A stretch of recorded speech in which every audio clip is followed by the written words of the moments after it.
Assalamualaikum semuanya, jumpa lagi dengan Aufa. Hari ini kita akan ngebahas latihan soal UTBK tahun ini 2020. Buat kalian jangan lupa kemarin udah dibuka pendaftaran UTBK, segera ngisi ya, biar nggak kepenuhan gitu. Oke, nah kalian pasti udah tahu ya kalau soal UTBK itu ada 4 tipe. Kita akan bahas tipe yang pertama kali ini yaitu penalaran umum. Nah, penalaran umum itu dibagi apa aja? Penalaran umum itu ada dua, yaitu penalaran bacaan sama penalaran kuantitatif. Nah, untuk yang penalaran bacaan itu kalian ya namanya juga nalar ya, memahami isi bacaan. Di situ ada bacaan sama grafik atau tabel biasanya. So, kalian harus bisa baca secara penuh. Tapi nggak harus deh, nanti aku kasih tipsnya ya. Terus yang kuantitatif itu ya udah, tadi kan ada grafik atau tabelnya atau angka-angka di dalamnya. Nah, biasanya itu bisa dioperasikan. Nah, dari bacaan itu nanti kamu bisa mengoperasikan secara matematika. Tapi biasanya ini simple, nggak terlalu susah ya. Kecuali pada bagian deret, nah biasanya itu yang agak mikir gitu. So, untuk yang penalaran umum ini dan selanjutnya, untuk latihan soal, aku akan ngasih soalnya terlebih dahulu, biar kalian bisa SS ya, bisa screenshot duluan. So, kalian bisa ngerjain secara individual dulu sebelum kita bahas bareng-bareng. Jadi, tipe ya kita bisa nyocokin gitu lah gitu ya. Oke. Mari kita lihat ya, ini soalnya. Silahkan di screenshot, aku kasih waktu 5 detik. 5, 4, 3, 2, 1. Oke, kita lanjut ke halaman selanjutnya. Oh iya, karena ini bacaannya panjang ya, biasanya kalau di soal asli itu bacaannya nggak hanya satu paragraf aja, tapi lebih biasanya, sehingga biar tulisannya terlihat jelas kalau melalui HP, aku bagi jadi beberapa part ya, maksudnya beberapa halaman gitu. Jadi kalian tinggal screenshot aja biar enak kalau dilihat pakai HP. So, kita lanjut ke soalnya ya. Ini dia soalnya. Silahkan di screenshot 5, 4, 3, 2, 1. Dan ini adalah halaman terakhir untuk soal kita pada kali ini. Ya, 5, 4, 3, 2, 1. Oke, mari kita bahas. Nah, sebelum ini kalian kerjain dulu ya, baru lihat pembahasannya gitu. Oke, udah siap ya untuk soal yang pertama.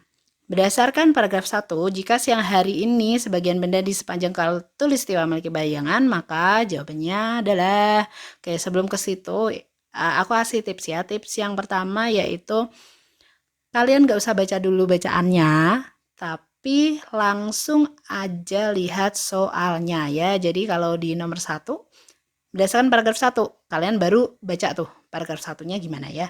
Tapi kadang-kadang nggak selamanya kalian harus baca keseluruhan paragraf untuk mendapatkan jawabannya. Karena biasanya ini part-part ya, diambil beberapa aja. Oke, so kita balik lagi ke soal. Kita lihat di sini kalau di soal mintanya, kalau di khatulistiwa ada bayangan ya, memiliki bayangan, maka apa yang terjadi?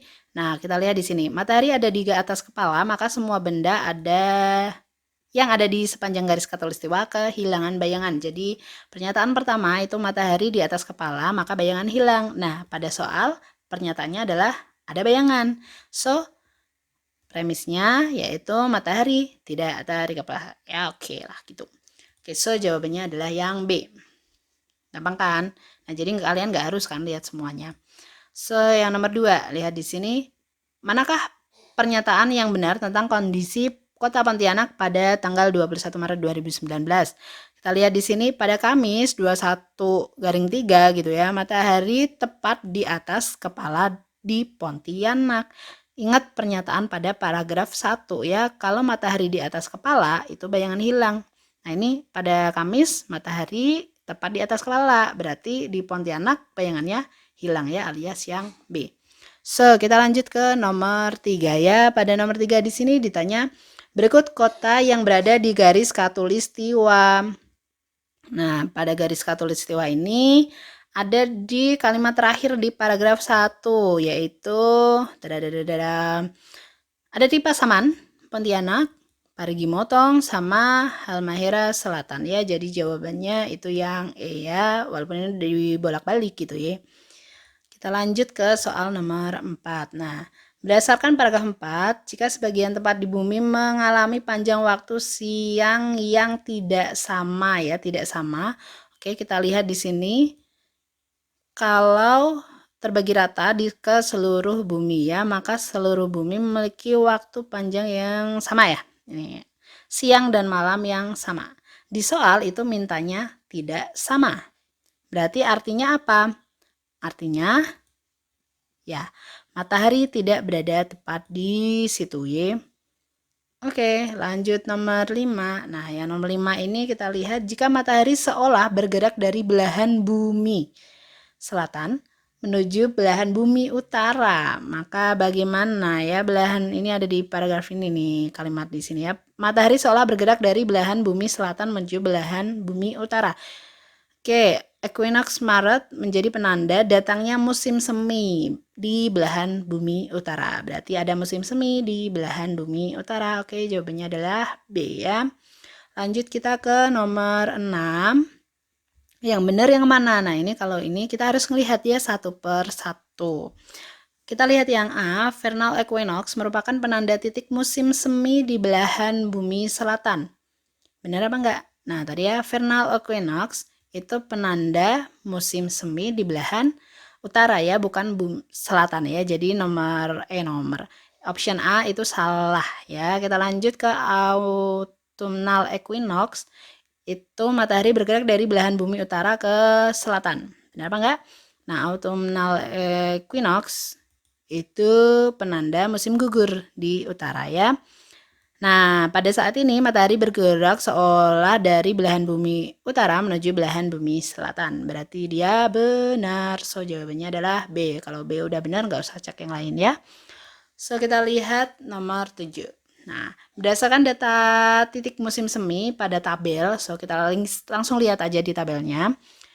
Waktu terjadi titik awal musim semi tahun 2020 ke 2021 itu bergeser di mana? Kita lihat 2020 sama 2021 ada di sini ya. Nah, ini masuk ke yang kuantitatif tadi ya, kita ngitung ya. Tapi biasanya hitungannya nggak terlalu banyak kalau untuk bacaan. 16.37 dikurangi 10.49 ya, itu pergeserannya, selisihnya adalah 5 jam 48 menit. So, jawabannya adalah C ya. Ingat, basisnya 60 ya, bukan 100. Oke, kita lanjut ke nomor 8. Peluang terjadinya vernal equinox yang terjadi pada 21 Maret.